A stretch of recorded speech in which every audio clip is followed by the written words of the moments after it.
السلام علیکم ورحمۃ اللہ وبرکاتہ۔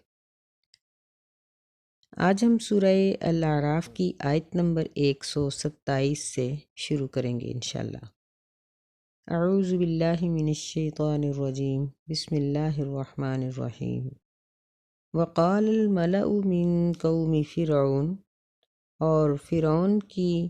قوم کے سرداروں نے کہا، اتذر موسیٰ وقومہ لیفسدوا فی الارض ویذرک وآلہتک، کہ کیا تم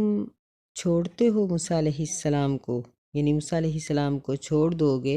اور اس کی قوم کو بھی، تاکہ وہ زمین میں فساد کریں، وَيَذَرَكَ، اور تجھے بھی چھوڑ دیں، وَآلِهَتَكَ،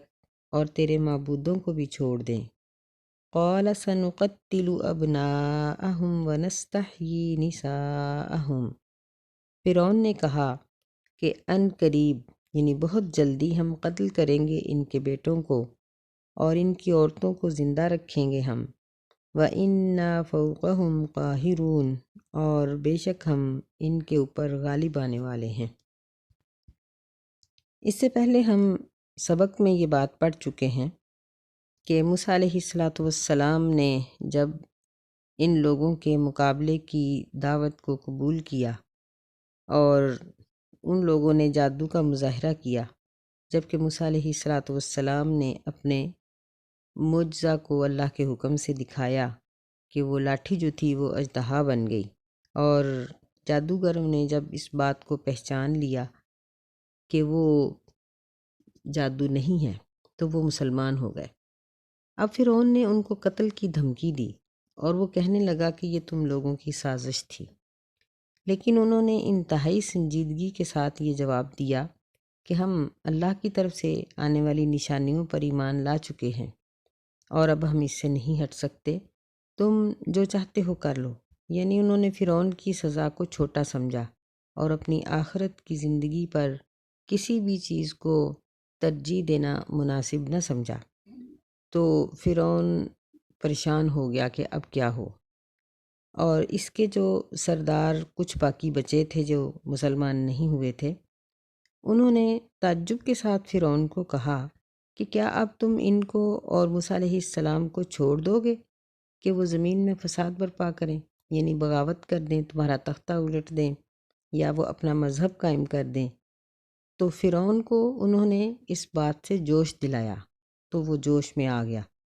اور کہنے لگا کہ نہیں نہیں، ہم ایسا نہیں کریں گے،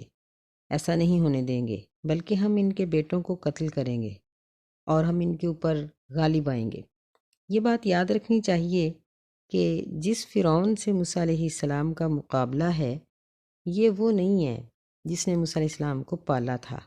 بلکہ یا تو یہ باپ بیٹا تھے، یعنی اسی طرح نسلاً ان میں بادشاہت چلی آ رہی تھی، یا وہ بہرحال دوسرا شخص تھا جس نے موسیٰ علیہ السلام کو پالا تھا۔ چونکہ ان سب کے قانون ایک ہی ہوتے ہیں، ان کے ایجنڈے ایک ہی ہوتے ہیں، اس لیے یہ شخص بھی اپنی پوجا کرواتا تھا۔ یہاں یَذَرَکَ وَآلِہَتَکَ سے معلوم ہوتا ہے کہ فرعون اپنی پوجا کروانے کے ساتھ ساتھ دیگر چیزوں کی بھی پوجا کرواتا تھا۔ کہا جاتا ہے کہ فرعون نے اپنے مجسمے بنا رکھے تھے اور مختلف بڑی بڑی جگہوں پر نصب کیے ہوئے تھے جہاں لوگ اس کی عبادت کرتے تھے، اس کو سجدہ کرتے تھے، لیکن اس کے ساتھ ساتھ اس کی قوم چاند، سورج، تارے اور دوسری چیزوں کی بھی پوجا کرتی تھی۔ اس لیے انہوں نے یہ بات کہی کہ وہ تجھے اور تیرے معبود کو چھوڑ دینا چاہتے ہیں، لیکن اس نے دھمکی دی کہ ہم دوبارہ ان کے بیٹوں کو قتل کرنا شروع کر دیں گے۔ اس کا مقصد یہ تھا کہ ان کی نسل آہستہ ختم ہو جائے گی اور ان کی عورتوں کو ہم لونڈیوں کے طور پر استعمال کریں گے تو ان سے بھی ہم فائدہ اٹھائیں گے۔ وَإِنَّا فَوْقَهُمْ قَاهِرُونَ، یعنی ہمارے پاس حکومت ہے، ہم جو چاہیں کر سکتے ہیں۔ قَالَ مُوسَىٰ لِقَوْمِهِ اسْتَعِینُوا بِاللَّهِ وَاصْبِرُوا، جب موسیٰ علیہ السلام کی قوم نے اس بات کو سنا تو ظاہر بات ہے کہ وہ پریشان ہو گئے اور انہوں نے موسیٰ علیہ السلام سے شکایت کی کہ اب دوبارہ ہمارے ساتھ وہی ہوگا جو پہلے ہوتا رہا، کہ سینکڑوں سال ہمارے بچے جو تھے وہ ذبح کیے جاتے رہے، تو موسیٰ علیہ السلام نے فرمایا، قال موسیٰ لقومہ، موسیٰ علیہ السلام نے اپنی قوم کو کہا، استعینوا باللہ، کہ اللہ سے مدد طلب کرو، واسبروا، اور صبر کرو، ان اللہ، ان الارض للہ یورثها من یشاء، بے شک یہ زمین اللہ کی ملکیت ہے، وہ جس کو چاہتا ہے وارث بنا دیتا ہے، من عبادہ، اپنے بندوں میں سے، والعاقبۃ للمتقین، اور آخرت کا اچھا انجام پرہیزگاروں کے لیے ہے۔ یعنی انہوں نے اپنے قوم کے لوگوں کو تسلی دلائی اور کہا کہ اللہ کا دامن نہ چھوڑو، اللہ تعالیٰ کے لیے صبر کرو گے تو اللہ تمہیں اس کا اچھا صلہ دے گا، یعنی ایسا کرنے سے بچا لے گا۔ کہا جاتا ہے کہ دوبارہ فرعون اس بات پر مسلط نہیں ہو سکا کہ وہ بنی اسرائیل کے بچوں کو ذبح کرے، بلکہ اس سے پہلے ہی اس کے غرق کا واقعہ پیش آ گیا۔ بہرحال قوم سخت پریشان تھی، وہ کہنے لگے، قالوا اوذینا من قبل ان تأتینا ومن بعد ما جئتنا، کہ ہمیں تکلیف دی گئی اس سے پہلے کہ تم ہمارے پاس آئے، اور اس کے بعد کہ تم ہمارے پاس توحید لے کر آئے۔ یعنی موسیٰ علیہ السلام کی پیدائش سے بھی بچنے کے لیے یہی تدبیر اختیار کی گئی، اور بنی اسرائیل کے بے شمار بچوں کو فرعون نے قتل کروا دیا۔ تو اب جب تم توحید لے کر آئے ہو تو پھر بھی ہمارے ساتھ ایسا ہی ہوگا۔ قال عسى ربكم ان يهلك عدوكم ويستخلفكم في الارض، موسیٰ علیہ السلام نے فرمایا کہ قریب ہے کہ تمہارا رب ان کو ہلاک کر دے، تمہارے دشمن کو ہلاک کر دے، وَيَسْتَخْلِفَكُمْ، اور تمہیں زمین میں خلافت عطا کر دے، فَيَنْظُرَ كَيْفَ تَعْمَلُونَ، پس وہ دیکھ لے گا کہ تمہارا عمل کیسا ہے۔ یعنی موسیٰ علیہ السلام نے ان کو تسلی دلائی کہ ایسا نہیں ہوگا، بلکہ اللہ تعالیٰ تمہارے دشمن کو ہلاک کر دے گا۔ اور یہی بات صحیح معلوم ہوتی ہے کہ فرعون دوبارہ بنی اسرائیل کے بچوں کو قتل کرنے کی سزا نہیں دے سکا، بلکہ اس سے پہلے ہی وہ ہلاک ہو گیا۔ اللہ تعالیٰ یہاں موسیٰ علیہ السلام کی قوم کی بات کرتے ہوئے فرعون کی قوم کا نقشہ کھینچتے ہیں کہ اللہ نے ان کے اوپر بڑی بڑی سختیاں نازل کیں، لیکن مسلمان اور کافر میں فرق یہ ہے کہ مسلمان کے اوپر جب تکلیف آتی ہے تو وہ سوچتا ہے اور وہ اس کو اپنے گناہ کی سزا سمجھتا ہے اور اپنا گناہ چھوڑ دیتا ہے، لیکن کافر کے اوپر جب وہی تکلیف آتی ہے تو وہ اپنے کفر میں مزید بڑھ جاتا ہے، اور وہ چونکہ اس کے دل کے اندر صفائی نہیں ہوتی اس لیے وہ توبہ نہیں کرتا۔ یعنی اس کی مثال یوں سمجھی جا سکتی ہے کہ جس طرح خوشبو ہے، اگر ہم ایک صاف ستھری جگہ پر سپرے کریں گے تو خوشبو آئے گی، لیکن اگر ہم گندگی کو دور کیے بغیر سپرے کر دیں گے تو وہ دونوں چیزیں مل کر ایک اور ہی بہت بڑی بری بو پیدا ہو جائے گی، اور اس کے سپرے کرنے کا کوئی فائدہ نہیں ہوگا۔ اسلام کی مثال ایسی ہی ہے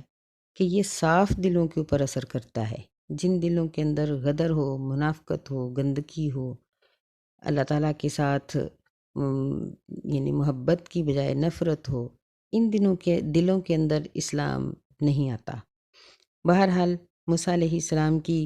قوم کے ساتھ ساتھ اللہ یہاں فرعون کی قوم کا بھی نقشہ کھینچتے ہیں اور فرمایا، وَلَقَدْ أَخَذْنَا آلَ فِرْعَوْنَ بِالسِّنِينَ وَنَقْصٍ مِّنَ الثَّمَرَاتِ،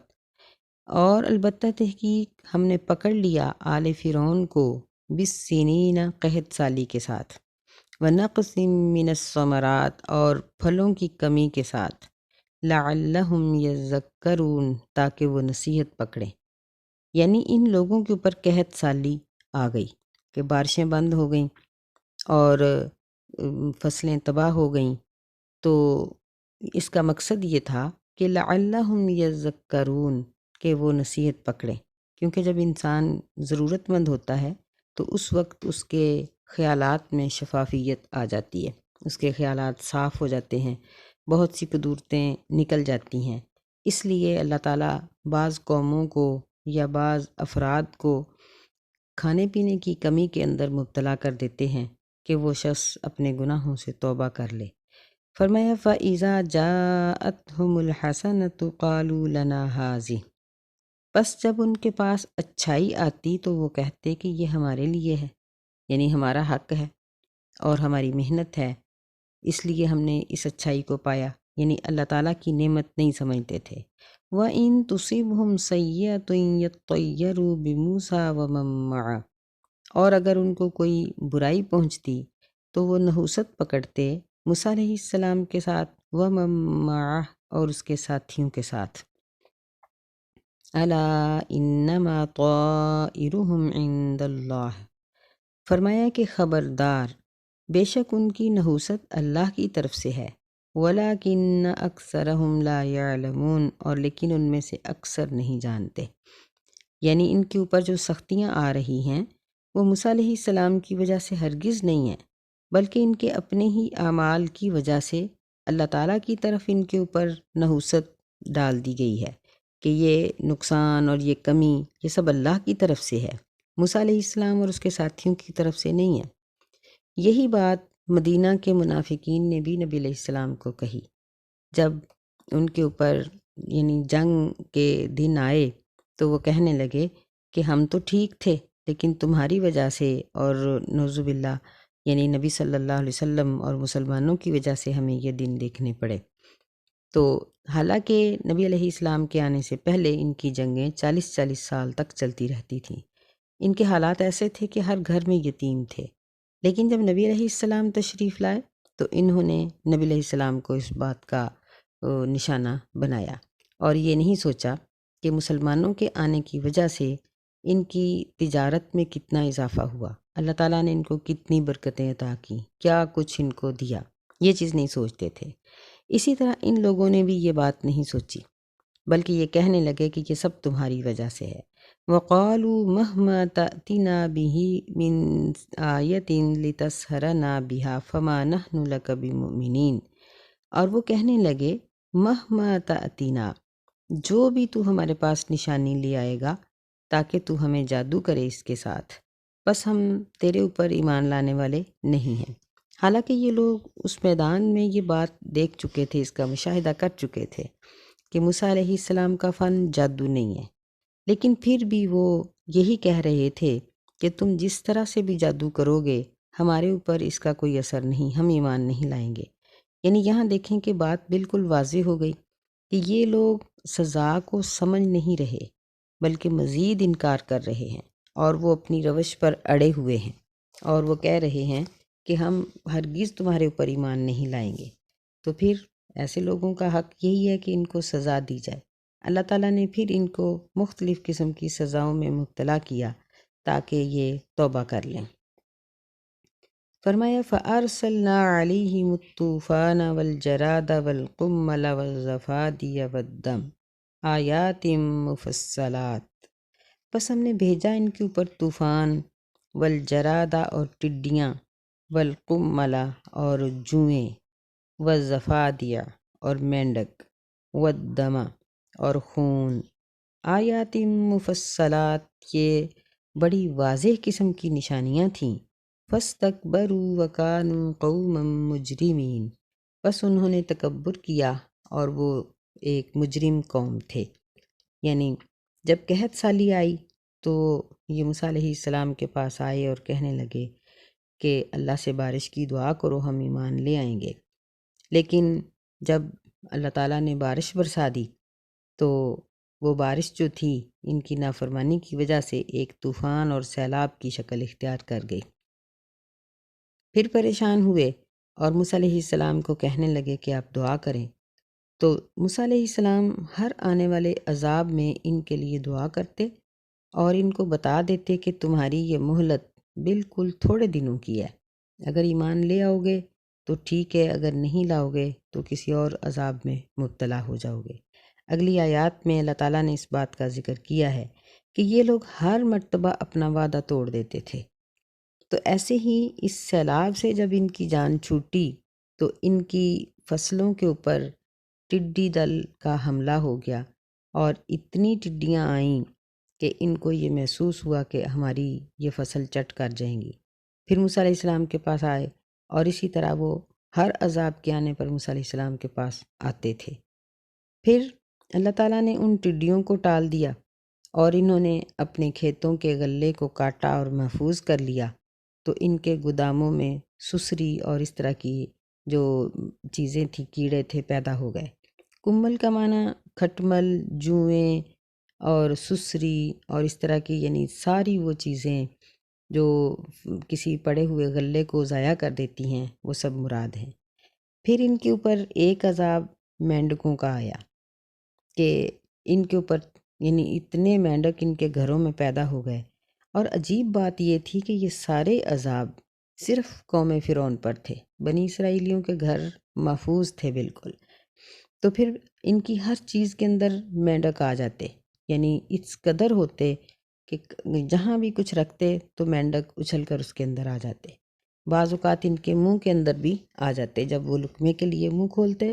تو منہ میں آ جاتے۔ پھر انہوں نے موسیٰ علیہ السلام سے دعا کروائی، پھر ان کے اوپر خون کا عذاب آ گیا کہ ان کی ہر چیز کے اندر، پانی کے اندر، ہر چیز کے اندر خون پیدا ہونا شروع ہو گیا۔ اللہ تعالیٰ فرماتے ہیں کہ آیات مفصلات، یہ واضح قسم کی نشانیاں تھیں، اس میں کوئی ایسا شک و شبہ نہیں تھا کہ پتہ نہیں یہ ہے کہ نہیں۔ واضح طور پر خون پیدا ہو جاتا تھا اور واضح طور پر باقی چیزیں بھی کثرت سے پیدا ہونے لگی۔ فاستکبروا، لیکن انہوں نے تکبر کیا، یعنی توبہ نہیں کی بلکہ تکبر کیا۔ وَكَانُوا قَوْمًا مُجْرِمِينَ، اور وہ مجرم قوم تھے، یعنی اپنے جرم کے اندر یہ لوگ ڈٹے رہے اور اللہ تعالیٰ سے توبہ نہ کی۔ وَلَمَّا وَقَعَ عَلَيْهِمُ الرِّجْزُ، اور جب ان کے اوپر ایک سخت قسم کا عذاب واقع ہو گیا، قَالُوا يَا مُوسَى ادْعُ لَنَا رَبَّكَ بِمَا عَهِدَ عِندَكَ، تو کہنے لگے کہ اے موسیٰ علیہ السلام، ہمارے لیے اپنے رب سے دعا کرو، بِمَا عَهِدَ عِندَكَ، اس نبوت کی وجہ سے جو اور جس کا آپ دعویٰ کرتے ہیں۔ لَئِن كَشَفْتَ عَنَّا الرِّجْزَ لَنُؤْمِنَنَّ لَكَ وَلَنُرْسِلَنَّ مَعَكَ بَنِي إِسْرَائِيلَ،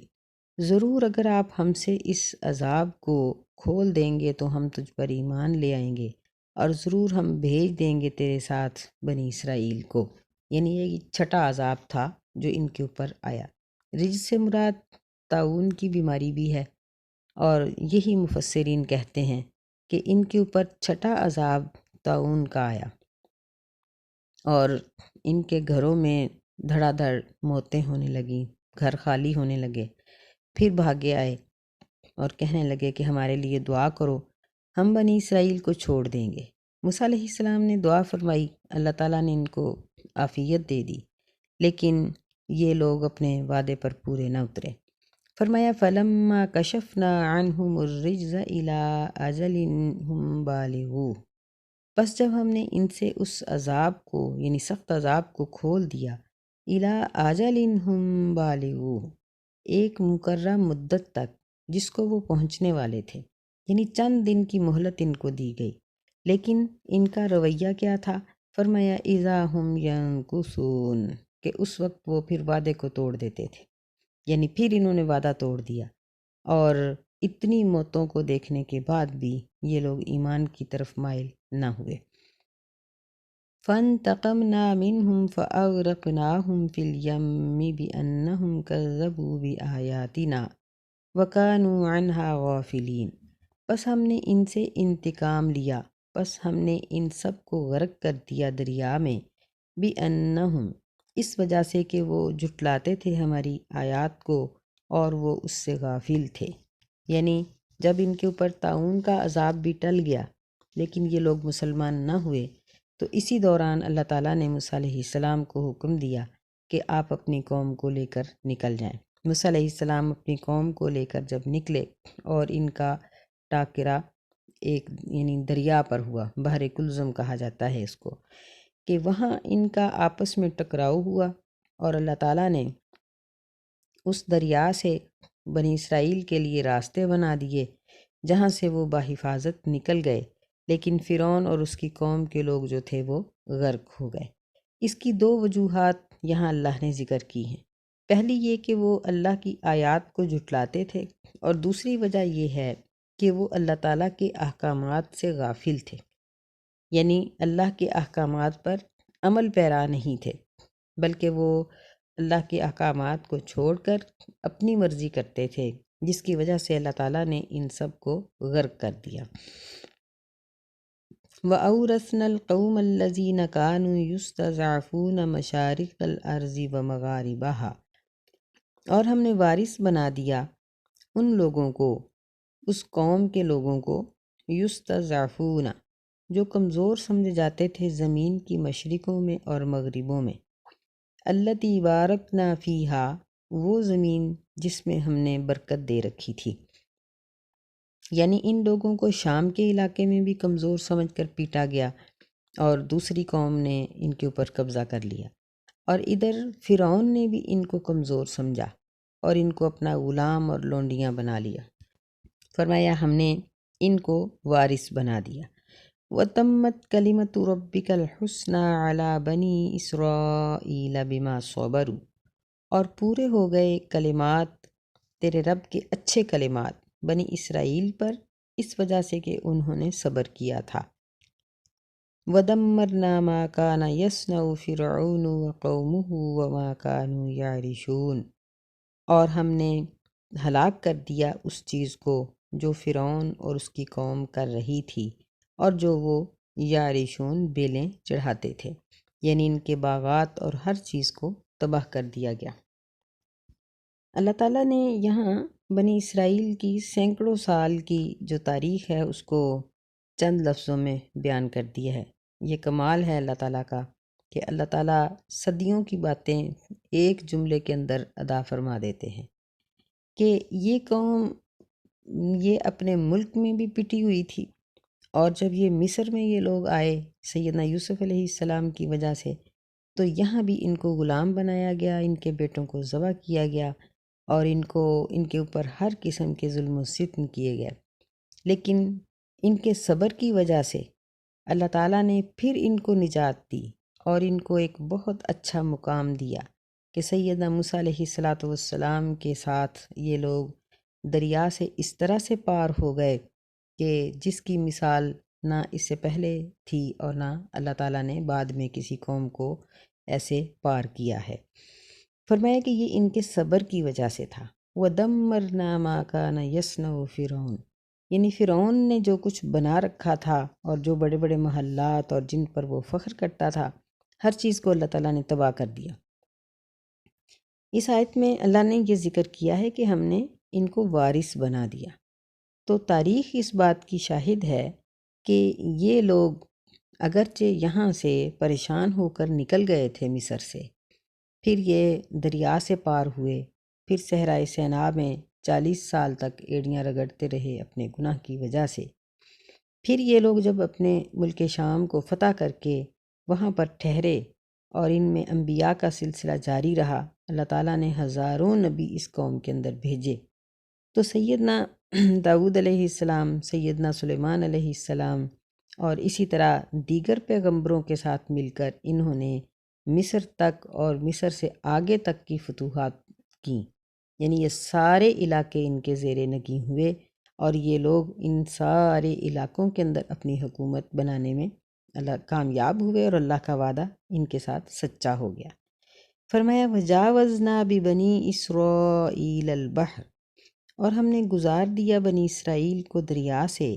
فَأَتَوْا عَلَىٰ قَوْمٍ يَعْكُفُونَ عَلَىٰ أَصْنَامٍ لَهُمْ، پس وہ ایک ایسی قوم کے پاس آئے جو اپنے بتوں پر اعتکاف کیے ہوئے تھی۔ قَالُوا يَا مُوسَى اجْعَل لَّنَا إِلَٰهًا كَمَا لَهُمْ آلِهَةٌ، تو یہ کہنے لگے کہ اے موسیٰ علیہ السلام ہمیں بھی اس طرح کا معبود بنا دو جس طرح کا ان کے لیے معبود ہے۔ قَالَ إِنَّكُمْ قَوْمٌ تَجْهَلُونَ، موسیٰ علیہ السلام کہنے لگے کہ بے شک تم جاہل قوم ہو، یعنی انہوں نے جب سے آنکھ کھولی تھی لوگوں کو بت پرستی کرتے ہوئے دیکھا۔ فرعون کی قوم کے ساتھ یہ لوگ رہے، سینکڑوں سال رہے، بلکہ صدیوں رہے، بعض روایات کے مطابق یہ 300 سال تک وہاں مصر کے اندر رہے ہیں۔ تو اس دوران انہوں نے جو چیز دیکھی وہ ان کے رگ و ریشہ میں رچی ہوئی تھی، اسی لیے جب یہ دریا سے پار ہو کر گزرے تو انہوں نے دیکھا کہ ایک قبیلے کے لوگ ایسے ہیں جو گائے کی پوجا کر رہے ہیں، تو انہوں نے بھی موسیٰ علیہ السلام سے اس بات کا تقاضا کر ڈالا کہ ہمیں بھی ایک معبود چاہیے۔ موسیٰ علیہ السلام نے ان کو سمجھایا کہ یہ جاہلوں والی باتیں چھوڑ دو، ان ہؤلاء متبر ما ہم فیہ، بے شک یہ لوگ جو کچھ کر رہے ہیں یہ ہلاک ہو جانے والا ہے۔ متبرن، ہلاک ہو جانے والی ہے ہر وہ چیز، ہم فیہ، جس میں یہ مشغول ہیں، وباطل ما کانوا یعملون، اور وہ عمل جو یہ کر رہے ہیں باطل ہے۔ یعنی غور کرو کہ اپنے ہاتھ سے ایک پتھر کی گائے بنا کر یا کسی لکڑی کی یا آٹے مٹی کی بنا کر اس سے یہ مراد مانگتے ہیں، تو جو اپنا مٹیریل اور اپنی شکل و صورت وضع کرنے پر قادر نہیں، وہ کسی دوسرے کو کیا دے گی؟ تو موسیٰ علیہ السلام نے اس بات پر ان لوگوں کو ڈانٹا اور سمجھایا کہ ایسا نہ کرو۔ لیکن شرک اور انسان کی جو بری عادات ہوتی ہیں وہ اس کے رگ و ریشہ میں یوں رچ جاتی ہیں کہ جب تک وہ ارادہ نہیں کرتا وہ چیزیں نکلتی نہیں ہیں۔ کہ ہم صحابہ کرام کو دیکھتے ہیں کہ یہ لوگ بھی زمانہ جاہلیت میں بڑے بڑے غلط کام کرنے والے تھے، ان میں سے بعض تو بہت بڑے بڑے گناہوں کے عادی تھے، لیکن انہوں نے صرف ایک ارادہ کیا ہے، اور جب ارادہ خلوص دل سے تھا تو ہر گناہ چھوڑ دیا۔ آج کل ہم دیکھتے ہیں کہ لوگ جب نشہ کرتے ہیں تو ان کے نشے کو ہٹانے کے لیے ان کو ہسپتالوں میں لے جا کر ان کے علاج معالجے کروائے جاتے ہیں، حالانکہ صحابہ کرام رضوان اللہ علیہم اجمعین یہ شروع سے شراب کے عادی تھے، لیکن جب انہوں نے نیت کر لی کہ اب نہیں پئیں گے تو نہیں پی۔ مطلب یہ ہے کہ انسان کی اصلاح میں اس کے دل کا بہت بڑا تعلق ہوتا ہے کہ وہ خلوص دل کے ساتھ نیت کر لے۔ پھر یہ ہے کہ بعض ایسی برائیاں ہوتی ہیں جن کے اثرات اس کی صحت اور اس کے جسم پر بھی آ چکے ہوتے ہیں، تو جب ایک گناہ کو چھوڑ دیا جائے تو اس کے اثرات بھی آہستہ آہستہ ختم ہو جاتے ہیں۔ سب سے پہلی اور سب سے بڑی چیز جو ہے وہ یہی ہے کہ انسان اپنی نیت کو خالص کرے اور ارادے کو پختہ کرے۔ یہاں بھی موسیٰ علیہ السلام اسی بات کی طرف ان کو توجہ دلا رہے ہیں کہ دیکھو کہ ان کا عمل تو باطل ہے اور یہ سب ہلاک ہو جانے والی چیزیں ہیں، کہ آج یہ جس بت کو بناتے ہیں کل وہ ٹوٹ جاتا ہے، جو خود ٹوٹ جاتا ہے وہ کسی دوسرے کو تحفظ کیا دے گا؟ یہ ایسا نہیں کر سکتے۔ قال اغیر اللہ ابغیکم الہا، موسیٰ علیہ السلام نے فرمایا کیا اللہ کے سوا میں تلاش کروں تمہارے لیے معبود؟ وَهُوَ فَضَّلَكُمْ عَلَى الْعَالَمِينَ، حالانکہ اللہ نے تمہیں فضیلت دی ہے تمام جہانوں پر۔ یعنی اس سے معلوم ہوتا ہے کہ ان کی قوم کا اصرار اور ضد بڑھ گئی کہ ہمیں معبود چاہیے، تو موسیٰ علیہ السلام نے ان کو بہت سمجھایا، لیکن یہ لوگ موسیٰ علیہ السلام کے کوہ طور پر چلے جانے کے بعد پھر اسی گناہ کے اندر مبتلا ہو گئے جو ان کے دل کے اندر موجود تھا۔ موسیٰ علیہ السلام فرماتے ہیں وَإِذْ أَنْجَيْنَاكُمْ مِنْ آلِ فِرْعَوْنَ يَسُومُونَكُمْ سُوءَ الْعَذَابِ، کہ میری قوم کے لوگوں اللہ تعالیٰ کی اس نعمت کو یاد کرو۔ اللہ تمہیں کہہ رہا ہے کہ وَإِذْ أَنْجَيْنَاكُمْ، اور جب ہم نے تمہیں نجات دے دی آل فرعون سے، یسومونکم، وہ پہنچاتے تھے تم کو برا عذاب، یقتلون ابناءکم، وہ تمہارے بیٹوں کو قتل کر ڈالتے تھے، ویستحیون نساءکم، اور تمہاری عورتوں کو زندہ رکھتے تھے، وفی ذالکم بلاء من ربکم عظیم، لوگو اس واقعہ میں تمہارے لیے بہت بڑی آزمائش تھی تمہارے رب کی طرف سے۔ یعنی اتنی بڑی آزمائش کہ تمہارے بیٹوں کو قتل کر دیا جاتا تھا، تمہاری عورتوں کو لونڈیاں اور غلام بنا لیا جاتا تھا، پھر اللہ تعالیٰ نے تمہیں، موسیٰ علیہ السلام کہہ رہے ہیں کہ میری وجہ سے نجات دی، اور ابھی تم کسی ٹھکانے پر بھی نہیں پہنچے، تو پھر تم شرک کی طرف مائل ہو رہے ہو۔ اس بات کو سوچو۔ تو یہ قوم اس طبیعت کی مالک تھی کہ گناہ ان کی طبیعتوں کے اندر، دلوں کے اندر راسخ ہو چکا تھا، اور یہ ان گناہوں کو چھوڑنے کے لیے تیار نہیں تھی۔ جن لوگوں نے چھوڑ دیا وہ نجات پا گئے، اور جن لوگوں نے گناہ کو نہ چھوڑا وہ ہلاک ہو گئے۔ اور ہمارے لیے اس واقعہ میں بھی اور باقی واقعات میں بھی عبرت ہے کہ اگر ہم بھی انہی کی روش پر چلیں گے، اسی طرح ہم اپنے گناہوں پر اڑے رہیں گے، تو خدا نخواستہ ہم بھی اللہ تعالیٰ کے عذاب کی زد میں آ سکتے ہیں۔ اللہ ہمیں بچنے کی توفیق عطا فرمائے اور ہمیں ہدایت عطا فرمائے، آمین۔ السلام علیکم ورحمۃ اللہ وبرکاتہ۔